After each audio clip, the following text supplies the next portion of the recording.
Ayan, ito na yung sweet rice natin.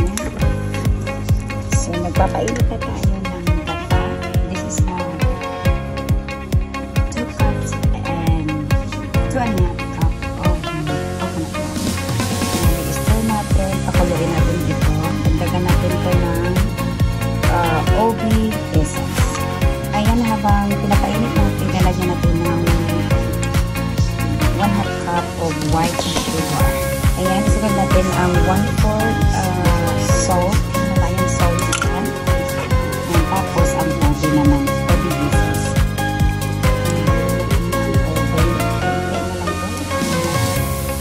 Ano lang natin. May bago tayo. Nabuksan.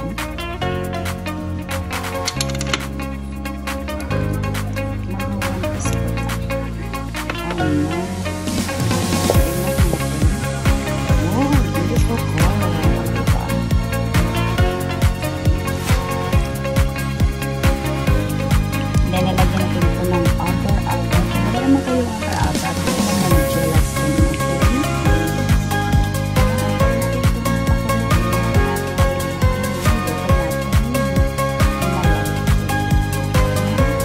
Wala akong banana leaf, kaya punta na lang tayo dito sa aking banana. Magkuha tayo dito. Magupit lang tayo ng ilan. Sorry, kailangan kitang putulin kasi kailangan ko to. Ayan na. Ito lang kailangan natin. Ayan, kailangan na natin yung kanin. Kailangan natin pa rin yung malagkit. Marami kasi 2 cups kasi hindi namin ito. Napakarami pa.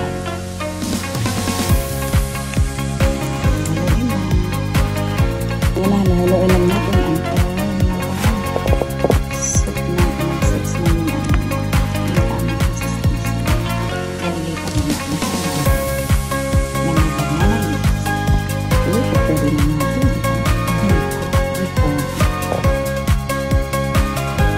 Ayan, halo-haloin lang natin para iwas ang dikit.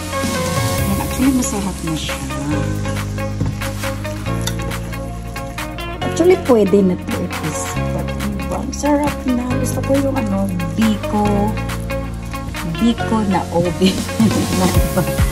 Ang gagawin ko is biko leche plan. Maiba naman. Kasi nga, gusto ko sana mag-leche pan. Pero, pag-isahin na lang kasi nakakapagod. Diba? Kasi leche pan din. Then, tapos biko. Gusto ko magbiko at saka leche plan. So, pinagsama na lang natin ang dalawang dessert. Tingnan natin sa ayan. Keep watching. Ayan na yung nagupit ko, char. Bulol. Ayan na yung nagupit ko. So, hugasan natin to at saka anuhin natin sa apoy. Not apoy. Dito lang sa stove. Ayan. Halo-halo. At hindi masunod. Nasa luwit lang to, guys. Kasi pinakulit ko. Wala ka lumiit. May microwave ko siya.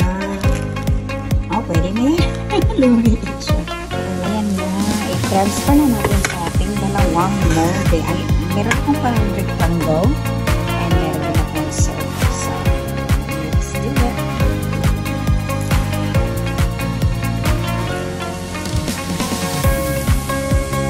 Ayan. Nailipan na natin yung malagkit dito sa molde natin.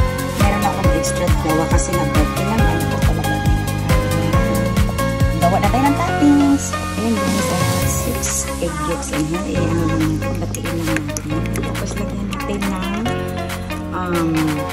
2/3 of condensed milk. 1 kind of condensed milk. Parang just na 1/2 here.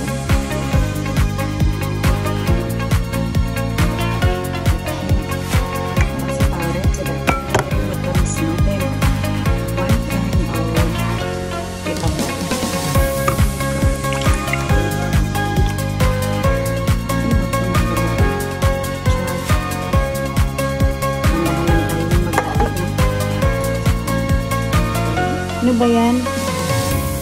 Ang dami mong... Wait, ilipat natin. Ayan na, nilipat ko na sa malaking bowl. Ano ba yan? Tinipid. Ayan, pinagsasama na natin yung 6 na egg yolks. Then tapos 2/3 of condensed milk and 1 can of evaporated milk. Ayan na, isasala na natin to sa stove. Ilagay tayo na 1 teaspoon of vanilla essence and also the agar-agar for 1 teaspoon naman.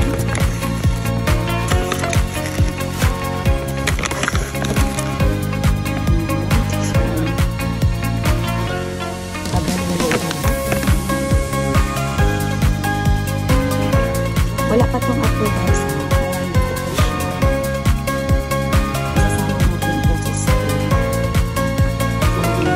Mailagay na sa toppings natin. At saka madali lang itong maluto. At saka ilagay siya agad. Kasi naman siya yung agar-agar. Kung wala kayong agar-agar, pwede naman din gelatin. Okay. Dublin nyo na lang. Ayan, i-rubber na natin. So, nilagyan ko siya ng another 1 teaspoon of agar-agar. So, that's a 2 teaspoon and also another 1/2 of vanilla essence. Ayan, halo-halo ang pag-ibig ang lahat. Then, saka natin. Pakulinan natin. Kapag mapuno natin, na natin haluin. Okay. Ayan, kumulo na siya. So, patayin na natin siya kasi naka-medium low heat siya. Now, ilagay lang natin sa low. And tapos, ilagay na natin siya sa ating biko. Now, ayan o, mag-aantay. Then, tapos, anuhin natin, palamigin natin.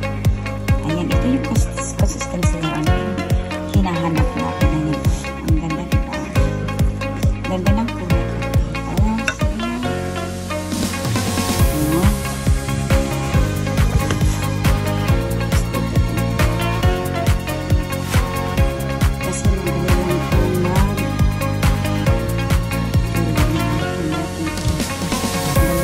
Ito na guys, lamig na natin for 2 hours. Kaya gagawa na tayo ng caramelize. Para dyan.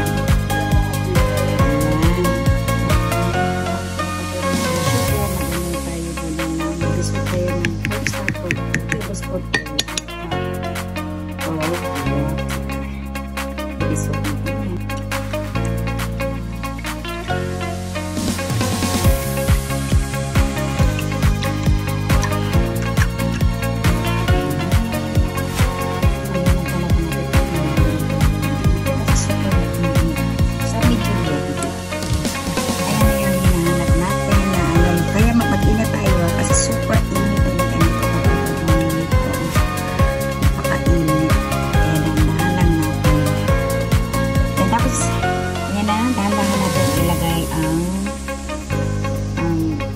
cornstarch.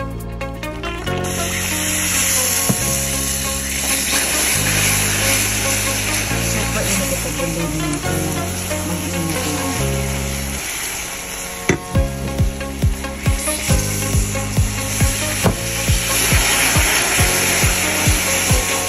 Low lang natin guys. Low heat. Very low this time.